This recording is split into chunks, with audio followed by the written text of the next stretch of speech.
سر گزارش آپ سے یہ کرنی تھی کہ ہمارے پاکستان اور ہندوستان میں بدقسمتی سے جی اس 21ویں صدی میں بھی ایسے افراد موجود ہیں کہ جو لوگوں کو اس لائن پر لگا رہے ہیں کہ نعوذ باللہ استغفر اللہ، جو یزید ہے یہ تو بڑی مظلوم شخصیت ہے جی، جی اور کہتے یہ ہیں جی کہ ہمیں کہا جاتا ہے کہ ہم یزید ہیں، لیکن ہم تو یزید سے کوئی محبت نہیں رکھتے، ہم تو حضرت جی حسین سے محبت رکھتے ہیں، لیکن یزید تو بالکل مظلوم ہے، اس کا تو حضرت سیدنا امام حسین علیہ السلام کے قتل میں کوئی واسطہ ہی نہیں بنتا، نہ اس نے حکم دیا نہ کچھ کیا، نہ کوئی ایسی روایت موجود ہے۔ اور پھر آج ایک صاحب کی ویڈیو دیکھی ہے تو وہ یہ ظلم فرما رہے تھے کہ جی حضرت امام حسن علیہ السلام، حضرت امام حسین علیہ السلام نے نعوذ باللہ استغفر اللہ یزید کی کمانڈ میں قسطنطنیہ کی جنگ لڑی، جس پر رسول اللہ صلی اللہ علیہ وسلم نے نعوذ باللہ استغفر اللہ یہ بشارت دی تھی کہ یہ سب جنتی ہیں، تو نعوذ باللہ یزید تو جنتی ہے، تو تم اپنے ایمان کی فکر کرو کہ تم یزید جیسے نیک پرہیزگار کو برا بلا کہہ رہے ہو اور قتل حسین کا الزام اس پر لگا رہے ہو، جبکہ وہ تو حضرت حسین سے بہت پیار رکھتا تھا۔ اور جی پھر یہ دلیل دیتے ہیں جی بی بی زینب سلام اللہ علیہ جو ہیں ان کا مزار دمشق میں بنا کیوں ہے، وہ تو بڑا احترام کرتا تھا، تو بڑا دل جی جلتا ہے جی۔ یقین کریں کہ اہل سنت ہوتے ہوئے بھی جو ہے یہاں پہ مطلب ہے ان لوگوں نے بڑا جو ہے وہ دل دکھایا ہوا ہے، صحیح اور یہ لوگ محرم میں خاص یہ اپنا جو ہے نا یہ کام سٹارٹ کر دیتے ہیں۔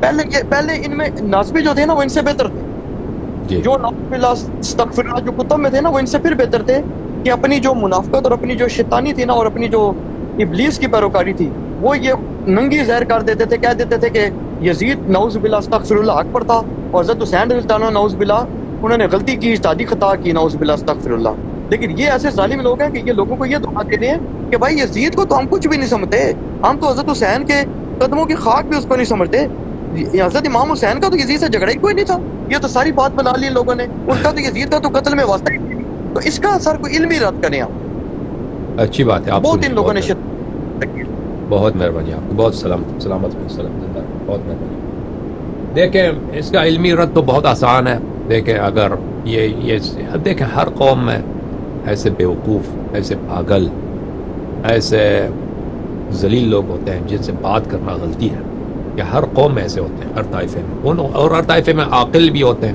تو ان سے بات آپ کر سکتے ہیں۔ تو یہ لوگوں، یہ تو پاگل لوگ ہیں، یہ بیوقوف ہے، نہ ان کا دین ہے نہ ایمان ہے اور نہ ان کا پاس علم ہے۔ دیکھیں امام حسین علیہ السلام کو شہید کیا گیا، اس کے بعد جو ہے امام حسین علیہ السلام کے سر مبارک کو کہاں سے لے کے گئے، اور ان کے جو دوسرے شہداء تھے ان کے سروں کو وہ کربلا سے کوفہ سے شام لے کے گئے نا، لے کے گئے۔ اگر یہ لوگ کیا پاگل تھے جو سر لے کے گئے، وہ یزید کے لشکر والے تھے، یزید کے سردار تھے، یزید کے وہ انعام لینے کے لیے گئے تھے یزید کے پاس، ان کو پتا تھا کہ یزید ان باتوں سے خوش ہوگا، ٹھیک ہے نا۔ اگر وہ واقعاً یزید کو مثلا یہ بات پسند نہیں تھی کہ امام حسین علیہ السلام شہید ہو جائیں، تو ان کے جو سردار تھے، وہ فوج کے جو جنرل ہوتے ہیں، سردار ہوتے ہیں، وہ بیوقوف نہیں ہوتے، وہ احمق نہیں ہوتے، بالکل پاگل۔ مثلا ایک اگر کوئی انسان برا آدمی بھی ہو نا، برائی، بے فجور، فسق اپنی جگہ، لیکن وہ شیطنت ہوتی ہے ان میں، وہ تیز ہوشی ہوتی ہے۔ وہ سر کیوں لے کے گئے تھے؟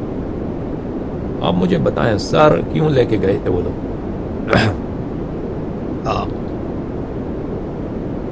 اگر ان کو پتہ نہیں تھا کہ یزید ان باتوں سے خوش ہوگا تو، اور اگر یزید کو اس سے واسطہ نہیں تھا تو یزید تو حاکم وقت تھا۔ دیکھیں امام حسین علیہ السلام کو لوگوں نے شہید کیا، ان کے قاتلین بھی معلوم ہے کہ فلان فلان فلان فلان نے پیاسے لبوں کے ساتھ امام حسین علیہ السلام کو شہید کیا، تو اگر وہ اچھا نیک آدمی ہے تو ان لوگوں کو جزا کیوں نہیں دیا، ان لوگوں کو سزا کیوں نہیں دیا؟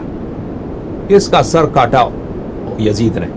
کہ تو قاتل حسین ہے، نواز رسول صلی اللہ علیہ وسلم کا سر قلم کیا ہے، اور پھر اس کا سر میرے پاس لے کے آئے ہو۔ ہاں، ان کو آپ سنایا، ان کو سزا کیوں نہیں ملی؟ ٹھیک ہے نا۔ کسی کو عزل کیا یزید نے؟ نہیں۔ کسی کو عزل کیا؟ نہیں عزل کیا۔ عمر ابن سعد کو عزل کیا؟ نہیں۔ عبید اللہ ابن زیاد کو عزل کیا؟ عزل نہیں کیا، ٹھیک ہے نا۔ عبید اللہ ابن زیاد کو اسی لیے کہ وہ ایک سخت آدمی ہے، اس کو نعمان ابن بشیر کی جگہ کوفے کا جو گورنر بنایا گیا، ٹھیک ہے نا۔ تو یہ باتیں ہم اس بات میں نہیں پڑھنا چاہتے کہ ہم یزید کا یہاں پہ فسق ثابت کریں، کیونکہ یہ سب کو پتہ ہے کہ یزید سب جماعت جو آپ کے اپنی جماعت کے لوگ ہیں وہ یزید کو گالی دیتے ہیں. اگر کچھ لوگ وہ یزید کا دفاع کرتے ہیں ان کو ہمیں ضرورت نہیں ہے. ہم اوپر سے آپ کے مذہب کو خراب کرتے ہیں نا. ہم جب ابو بکر عمر سے شروع کرتے ہیں تو پھر وہ یزید کی باری ہی نہیں آتی. یہ ابن تیمیہ کی کتاب ہے, یہ میری کتاب نہیں, یہ شیعوں کی کتاب نہیں, یہ ابن تیمیہ کی کتاب ہے, مجموعۃ الفتاوی ابن تیمیہ الحرانی الجزء الثالث.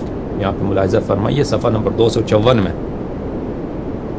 کہتے ہیں وَأَمَّا الْأَمْرُ الثَّانِي فَإِنَّ أَهْلَ الْمَدِينَةِ النَّبَوِيَّةِ نَقَضُوا بَيْعَتَهَا. اہل مدینہ نے یزید کی بیعت کو توڑ دیا. وَأَخْرَجُوا نُوَّابَهُ وَأَهْلَهُ, اور یزید کے جو گورنر تھے ان کو مدینہ سے بھگا دیا انہوں نے, اور جو بنی امیہ کے لوگ تھے ان کو بھی مدینہ سے خارج کر دیا. فَبَعَثَ إِلَيْهِمْ جَيْشًا, یزید نے وہاں پہ ایک لشکر بھیج دیا. وَأَمَرَهُ إِذَا لَمْ يُطِيعُوهُ بَعْدَ ثَلَاثٍ أَنْ يُدْخِلَهَا بِالسَّيْفِ وَيُبِيحَهَا ثَلَاثًا, اور ان کو حکم دے دیا کہ اگر وہ فوج کی بات نہ مانے تو تلوار کی زور سے مدینے میں داخل ہو جائیں. وَيُبِيحُهَا ثَلَاثًا, اور 3 دن کے لیے اس نے مدینہ منورہ کو مباح کر دیا. فَصَارَ عَسْكَرُهُ فِي الْمَدِينَةِ النَّبَوِيَّةِ ثَلَاثًا, اور 3 دن تک یزید کا لشکر مدینہ نبویہ میں کیا کرتے تھے؟ یقتلون وینہبون, قتل کرتے تھے اور لوٹ مار کر رہے تھے. ٹھیک ہے نا, کن کو؟ صحابہ کو اور مہاجرین انصار کو. وَيَفْتَضُّونَ الْفُرُوجَ الْمُحَرَّمَةَ, یزید کے حکم سے کہ یزید نے خود اس کو یہ ابن تیمیہ کا اپنا ہے, اس کے دلائل بہت زیادہ ہیں. وَيَفْتَضُّونَ الْفُرُوجَ الْمُحَرَّمَةَ, اور اہل مدینہ کے بیٹیوں کے ساتھ عورتوں کے ساتھ زنا بالجبر کرتے تھے, ریپ کرتے. یہ ابن تیمیہ کا اپنا کلام یزید کے متعلق. ان کا جو شیخ الاسلام ہے ابن تیمیہ خود کہہ رہا ہے یزید نے خود حکم دیا ہے. ٹھیک ہے نا, یزید, اور اس کے دلائل بہت زیادہ ہیں. کتاب طبری میں ہے, ابن حازم کے کتب میں ہے, اللہ آپ کا بھلا کرے, البدایہ والنہایہ ابن کثیر میں, الا ماشاء اللہ, کہ کیسے یزید نے حکم, ابن ذہبی کے کتب میں, الا ماشاء, سب نے اعتراف کیا یزید کا اپنا حکم تھا کہ یہ اہل مدینہ کے ساتھ کرو واقع حرم. ٹھیک ہے نا. تو اب اس کے بعد جس نے مدینہ رسول صلی اللہ علیہ وسلم میں کی بے حرمتی کی, اب ان کے اپنا جو شیخ الاسلام ہے وہ مانتا ہے ان باتوں کو, تو پھر ان کے جو چوکرے ہیں پاکستان میں وہ یزید کا دفاع کریں, ہمیں اس کو جواب دینے کی کیا ضرورت ہے؟